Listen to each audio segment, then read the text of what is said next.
Pace bene, saudara-saudari terkasih, selamat berjumpa kembali dengan kami, para saudara dari Biara Santo Bonaventura, Sinaksak Simalungun.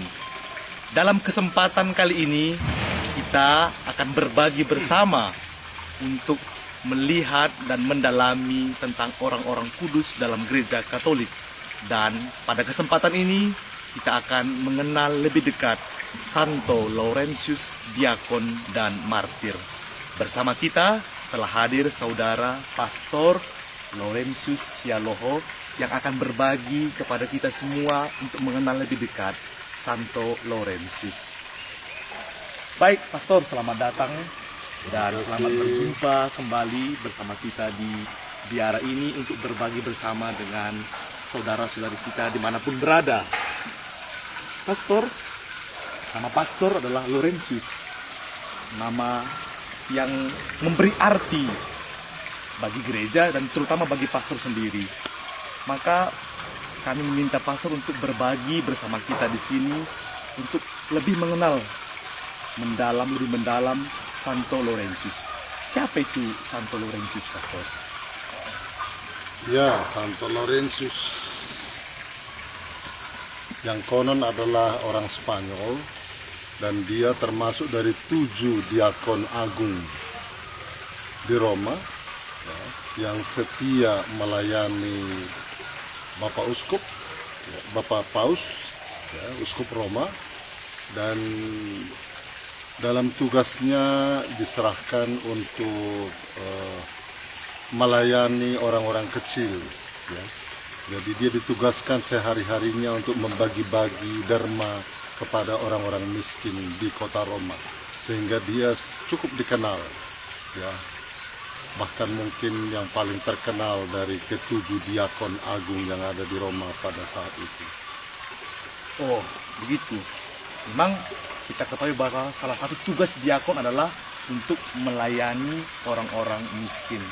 Lalu, Pastor, apa ciri khas dari Santo ini? Ketika kita mendengar tentang Santo ini, langsung muncul dalam benak kita, oh, Santo ini adalah pelindung ini, atau apa itu yang menjadi ciri khas dari Santo Laurentius?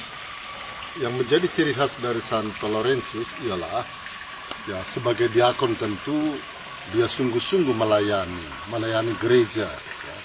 Melayani gereja, baik itu seperti saya katakan tadi, Sri Paus, dan juga untuk melaksanakan tugasnya seperti saya katakan itu, untuk membagi-bagikan derma kepada orang-orang miskin itu. Yang kedua, dia sungguh mengasihi, ya, apa yang dia kerjakan, ya, sehingga itu nampak ketika ini Paus Sixtus kedua ditangkap dan mau dibunuh, dia sendiri tidak rela kalau Paus itu mati sendirian, dan dia katakan, biarlah saya menemani, tidak, karena mustahil itu seorang imam agung mati sendiri begitu. Dan dia katakan, saya mau menemanimu sampai ini akhir.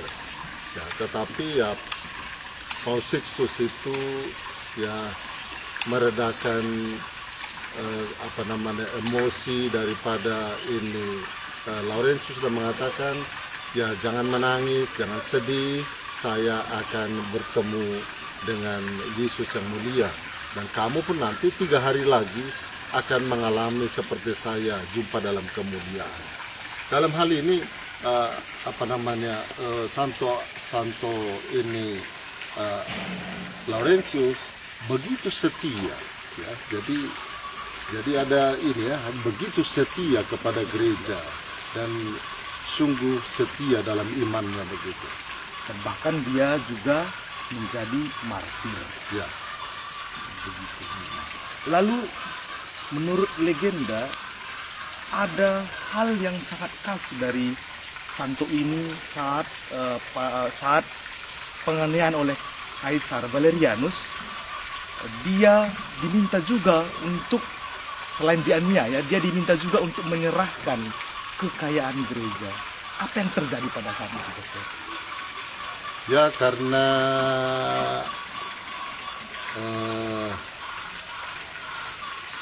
pemimpin kota Roma pada waktu itu tahu bahwa gereja menyerahkan harta benda gereja itu pada Santo Laurentius, sehingga mereka mau merampas itu. Tetapi sebagaimana biasa bahwa Laurentius itu membagi-bagikan derma itu setiap pagi ya kepada ini orang-orang miskin, dan pada saat itulah ya dia juga memboyong orang-orang miskin ini dan menghadap kepada ini Vikaris Roma pada waktu itu dan mengatakan inilah harta gereja. Dia menunjukkan orang-orang miskin itu. Tentu hal ini adalah suatu hal yang memalukan bagi pemimpin Roma ya, karena seperti dipermalukan rasanya bukan. Nah itu sehingga ya dia sendiri akhirnya ditangkap dan dibunuh ya, dipanggang istilahnya. Dan menurut legenda juga ketika dia dibakar ada peristiwa menarik di situ. Apa kira-kira itu pastor yang ya dia bergembira menjalani apa itu ya, walaupun itu penderitaan, dia katakanlah diletakkan di atas ini panggangan dari besi, tapi dia bergembira menjalani itu. Dan ketika api sudah begitu besar, kemudian dia katakan, oh ini bagian bawah ini sudah gosong ya. Nah, dengan sini dikatakan tolong dibalikkan lagi ya. Dan hal ini ya suatu yang aneh bukan, yang membuat para serdadu pada waktu itu tentu pasti merasa ketakutan karena mereka kira bahwa dia sudah mati, tapi ternyata bahwa dia menerima itu dengan sukacita. Dan dia meninggalnya umur yang masih sangat muda. Ya masih umur 33 tahun ya.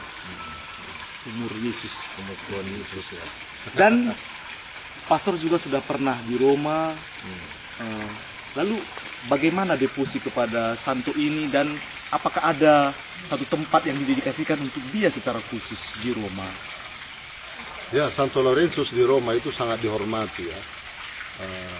Karena itu juga ya tidak lama kemudian dibangun di sana satu basilika untuk menghormati dia, namanya Basilika Santo Laurentius. Dan rupanya begitu banyak juga orang berdevosi kepada dia, memohon doa dari Santo Laurentius ya, berdoa karena begitu banyak juga mujizat-mujizat untuk hal-hal yang kecil ya. Dengan demikian juga ya orang-orang yang berdoa dengannya ya dapat menerima ini anugerah yang lebih besar, terutama untuk mencintai sesama. Itulah memang kekasan dari Santo Laurentius, dan juga menjadi tugas kita umat Katolik yang mengikuti Yesus, yang diminta juga untuk mampu memberi kesaksian. Lalu pastor sebagai bagian penutup, apa pesan yang boleh kita petik dari kesaksian hidup dari martir diakon Laurentius? Ya, saya melihat sebagaimana Santo Laurentius yang adalah diakon, dia begitu setia dalam pelayanannya, begitu mencintai pekerjaannya, ya tidak takut walaupun itu mengalami katakanlah kematian begitu ya. Nah itulah mungkin buah dari iman, dan kita pun mungkin pada zaman ini harus berani untuk memberikan kesaksian atas iman kita dalam perjalanan kehidupan kita sehari-hari. Entah kita sebagai imam, entah kita sebagai frater, sebagai awam, sebagai katekis, ya kita harus ini setia ya sampai mati. Oke, baik. Terima kasih banyak pastor atas pencerahannya bagi kita semua, sehingga kita pun semakin mengenal Santo Laurentius dan dapat mencontoh teladan hidupnya untuk kita. Dan saudara-saudara terkasih, tanggal 10 Agustus juga adalah pesta ulang tahun dari pastor kita, Pastor Lawrence, yang adalah juga pelindung dari Pastor Lawrence. Kita ucapkan selamat ulang tahun kepada Pastor Lawrence, setia selalu dalam panggilannya, dan tetap menjadi saudara, menjadi rahmat bagi umat beriman, saudara-saudari terkasih, dan kita semua. Terima kasih atas perhatiannya. Sampai jumpa dan salam dari kami, Pace Ebene.